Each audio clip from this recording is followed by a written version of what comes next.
SABC News presentation.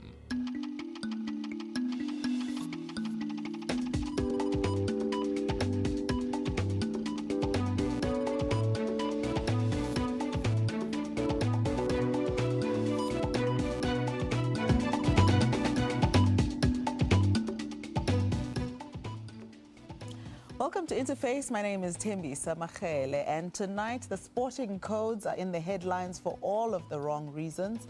And the Minister of Sports, Mr. Fikile Mbalula, joins us to talk to us about allegations of maladministration, corruption, and also just about the broad plan for sports in South Africa. And remember that you can join this conversation if you would like to. Our SMS line is 33726, and also you can find us on Facebook. It's Interface on SABC3.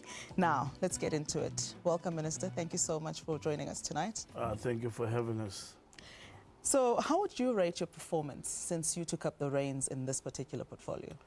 Well, it is difficult to do that. I think for the right reasons that you don't judge yourself. What I know is that we do have a plan, and we know where we are going. Mm-hmm. And then we're not on autopilot. And I think we try by all means to be in charge and to give direction. But surely you had some targets when you took up the reins, and you looked at what you wanted to do in this portfolio. Would you say that you are on the right track? Are you achieving what you set out to do? Very much so. I think we are 20 years behind, I think. We're 20 years behind, and there are certain things that I believe were supposed to have long been done. Mm-hmm. And one of the priorities that we set for ourselves in a program called Excellence for Optimal Performance was the question of the school sport. Sure. Why we don't have school sport programs in the schools? We're very much behind. There's been a question of TAF's debate between us and basic education. Mm-hmm. And I'm happy that every year, every moment we're getting somewhere. Mass participation is one of our key problems. Transformation, that is one of our priorities. So if you ask me, where did we want to be mm-hmm. in the past 2 years when we're given this task, I think we wanted to be slightly above where we are in relation to school sport. But overall, in terms of your performance over the past 2 years or so, would you say that you are doing a good job and that you are doing what you set out to do? Tembisa, I'm told that we are doing a good job. Okay. And that comes from our colleagues and generally people we interact with. But from where I'm sitting, I wake up every day knowing very well what am I supposed to do in the office, what am I supposed to do to pursue the goals of the realization of the idea of a winning nation.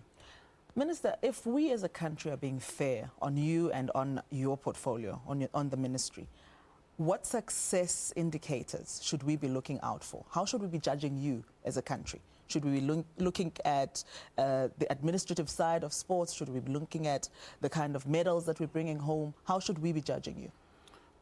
We need to look at the overall performance of us at the level of the boardrooms, also in terms of the performance and the support for our athletes in general, and also the level of sport, because sport in South Africa has been reduced to rugby, cricket, and football. Mm-hmm. And yet it's bigger than that. So we have made it our business to say, yes, there is Team SA, that is the business of SASCOC, but equally, we ourselves are actually involved with that, but largely, our key area is the question of development. Mm-hmm. So I want to arrive at a point where we can feel it, that there is development of sports, that you know, this talent, raw as it is, wherever it comes from, everybody can feel it, that, you know, I can express myself in whatever sporting code that I am.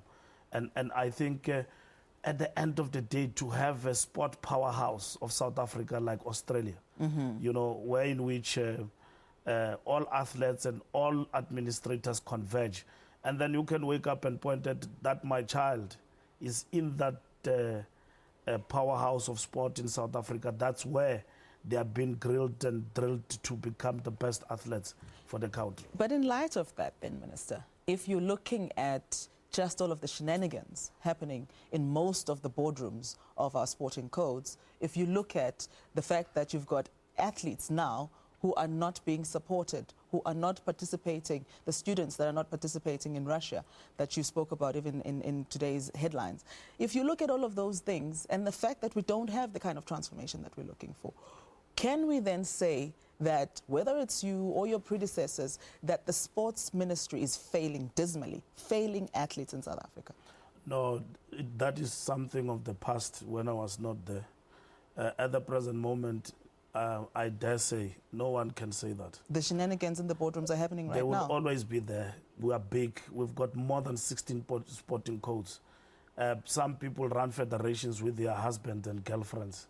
And yet you are there as the Minister of Sports. You should be intervening. Why are you not doing I'm not that? lamenting. I'm on the ball. So you go anywhere, wherever there is a problem, we are able to attend to it. I'm not coming here to interface, to come and lament about problems. In fact, we are at the peak of celebration. We may characterize this period in sports as the age of hope, because where there was hopelessness, people understand very well that something good will actually be coming. But Minister, that's a great slogan. Even the less celebrated sporting codes understand but, Minister, that is a a beautiful slogan to have. Where there was no hope, now there is hope. But how does that translate into what we're seeing on the ground? If you follow what we do, you will understand what I'm talking about. Explain it for me. First and foremost is that all the federations, we are actually attending to them. You talk about the shenanigans will be there. But over and above that, we are in the process of discussing our own governance model. And among others, we're in the process of discussing our funding model. We've actually, for the first time in South Africa, after 18, 19 years of freedom, we've got the National Sports Plan that we never had. The National Sports Plan, which is now being costed, adopted by Cabinet for the first time, that is going to see us even performing better in areas where we have actually been weak. On the planning side of things, the sports plan is great. I've had a look at it. And beautiful. It looks like it's where we want to go. But let's talk about what's happening right now. Let's take one of, the many sporting codes that you spoke about. Let's look at, for example, cricket in South Africa. You've got a cricket body that is losing money.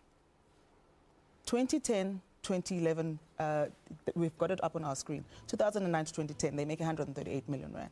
And the next year, they make 247 million rand, which is great. It's a jump in the 40s in terms of percentage. And then the next year, they make a loss of about 47 million rand. They're losing sponsorship. They're losing money. They're hemorrhaging, if you're looking at it from that perspective. No, they're not. What's happening there? No, they're not hemorrhaging. I think we are over-exaggerating the situation. If you have understood the cricket situation in South Africa, there is a period in which we have been dealing with of governance, and they didn't even, among others, have a CEO. For your own information, the cricket CEO was only confirmed yesterday. Okay. And so if you talk about management, attracting sponsorship, that is a lucrative sporting code that I think they will be able to recover whatever loss that. So it was just because there wasn't proper management at the helm. That's the only reason. Where there is no proper management, and there was also a threat in terms of governance from the point of view of withdrawal of sponsorship. But that cannot be elevated to a situation of total crisis. We're facing bleak, there is collapse. So there isn't a flight of sponsors? No, there's just one or two that you lose? There is a new CEO now. Yeah. Will be in a position to recoup whatever that has actually been lost. I'm confident about that, but that does not amount to total bankruptcy or a threat of a collapse of the sport. Why did it take so long to get the CEO in, the new one? It didn't take so long. First and foremost, there was a question of fixing the board. Okay. It took some time.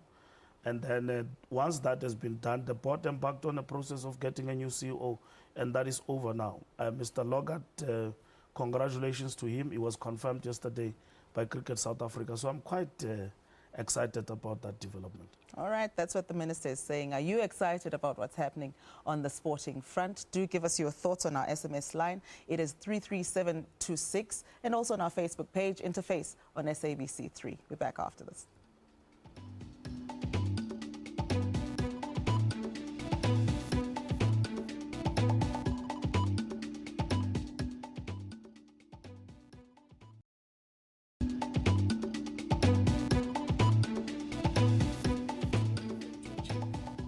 Welcome back to Interface here on SABC3. We're chatting to the Minister of Sports and Recreation, and that is Mr. Fikile Mbalula, talking about all sorts of things relating to the national sporting codes. And he's made a point that the things are not as bad as what we see, particularly with other sporting codes that are not in the limelight. And if you do want to give us your thoughts, do send us an SMS through 3726, and also find us on our Facebook page. It's Interface on SABC3.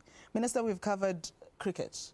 Let's talk about soccer. Soccer does not have the kind of management issues that, from what we read anyway, that have been raised in cricket, the vacuums that we've seen in cricket. And yet, if you look at their financial statements for the year to June 2012, they made a 54 million rand loss, and media reports are talking about lost sponsorships on that front, extravagant spending, Mercedes-Benzes being bought left, right and center. What is the problem with soccer? At the level of the management, you will know that SAFA bought, and together with all of us, we assist with those matters. And I suppose we've embarked, which has been adopted now, a turnaround strategy in relation to that situation of SAFA. SAFA itself have undergone a particular process in terms of lack of stability, in terms of CEO employment and all of that. And that on its own has had an impact in terms of the smooth running from the point of view of attracting more sponsorship, the infighting, perceived or real, has also had an impact in terms of attracting a sponsorship and generating revenue. And I think SAFA shouldn't suffer financially. It is a big product. It shouldn't, yes. And I suppose that if they are very much on the ball, they should be in a position to turn that situation around. What's your role in that, Minister? My role in that is that government, as in government, we intervene in a situation where in which we are basically called upon to basically intervene in one way or the other. And in that interaction with SAFA, the question of whether or not they are in the red, it is a matter that is basically debatable, but we are engaging on those issues. But if you're saying you come in when you are called upon, is that necessarily how things should be? Because your oversight role, I would imagine, is such that you are supervising all of these sporting codes, and where you see problems, you should be able to intervene and say, this is not the way things should be, this is the direction. That is what we do on a daily basis. I mean... but if you say you only do it if you are called upon, then that's a contradiction. If I come to Interface, I'm going to sound like a stuck record, you know, that repeats itself. If you follow the developments properly in South Africa, you will know that we assist with those matters as we speak. And it's not like you are unraveling something to me that we are not attending to it. I mean, it is not like we're speaking about something new and all of that. You will know that us as a ministry and SAFA, we assist with those particular issues. And to me, it's not like you're opening a new book to say that... No, the idea is not to open a new book. Yeah, it's not to open... The idea is to say, here's what's happening with SAFA. Exactly, you will know that those particular issues have actually been there, and even in the public domain, the financial situation, our own debate about how we go about to address those particular issues. So we assist with those particular matters as we speak. Minister, for the benefit of our viewers, the whole idea of having you in the studio is to be able to take what is in the headlines, take what we see when we are sitting at home as going wrong with sports, and say, here is the minister, let's pose these questions to him, and let him clarify, let him educate, let him clear up the issues and tell us as South Africans what is going wrong and how he is planning to fix it. So that's the purpose of posing these questions to you. So I'm saying in soccer, you and I have agreed that there are issues there. particularly with management and sponsorship and all of that. And I'm saying, what are you doing to clean up soccer? Articulate that for us. I'm saying to you, there are all sorts of allegations that have been reported about SAFA, which you elaborate. Sure. Lack of financial income, threat of a bankruptcy, and all of that. Sure. I'm saying to you, we have given a detailed feedback on that matter. First, among others, we have met with the board of SAFA. We have tabled those particular issues before them. And at the present moment, and even before those issues were actually addressed, we're talking now about the turnaround strategy with regard to how we are going to be in a position to address those questions. But fundamentally to these issues, it is perceptions, real or perceived, about lack of control, management, and all of that. And I'm saying to you, part of the problem in SAFA, among others, there's been a lack of consistency, stability in terms of employing new CEO, all sorts of things. At the present moment, that has been addressed. Dennis Mbalula is a new CEO, and the board in itself is seized with these matters together with us to basically assist SAFA to get out of the situation that it finds itself in. So, and the losses that we spoke about? Those losses will not be recovered unless if there is a strategy. And that is what every federation, lucrative, big or small, must work on. There's no one who will want to invest into something that tomorrow is actually not going to be in a position to exercise good governance principles and all of that. So you're leaving it to them to come up with that strategy? We're not leaving it to them. What I've explained to you is that we are working now on a model of governance. For instance, most of the people who are elected into these boards do not have the necessary expertise of financial controls and management. Yeah. They are political people who are elected by their branches. And one of the models that we're beginning to examine is to bring about the balance into the governance structures of these federations. If you read the Nicholson Commission with regard to cricket, among others, that was the key issue. You need people who've got no interest but come and balance with regard to skill and management. Okay. And that is the model that we must adopt with SASCOC so that it cascades down to all structures and federations. We have to take a short break, and when we come back, we take some of your Facebook messages, and also we continue the conversation with the Minister of Sports. Stay tuned.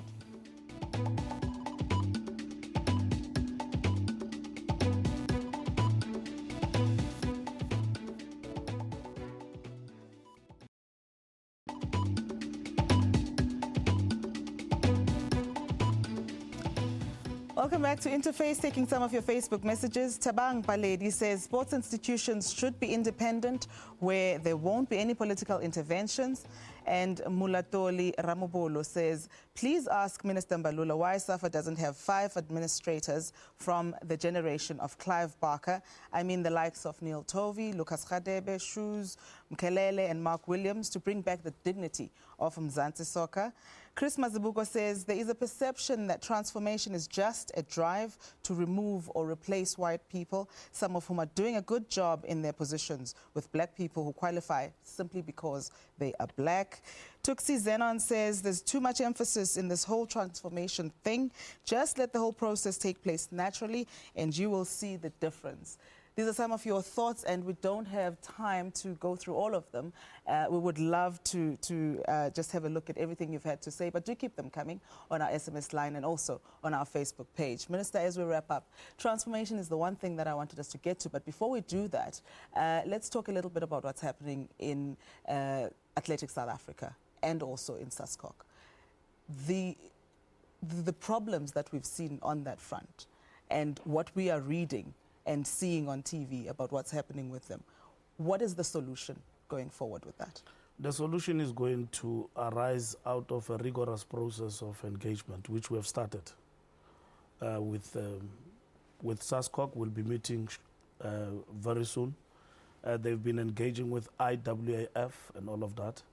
You will know that the ASA problem arises from internal yes. explosion. Squabbles. Squabbles and all of that, which then came to a point where in which SASCOC had to intervene and resulted in what you see.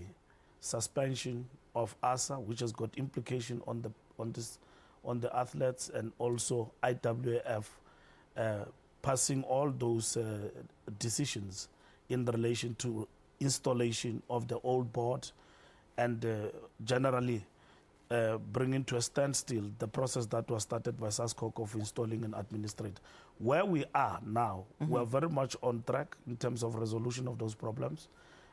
Chief, among others, you will know that there was a big announcement made by SASCOC that the current athletes who are on the OPEX program will actually remain.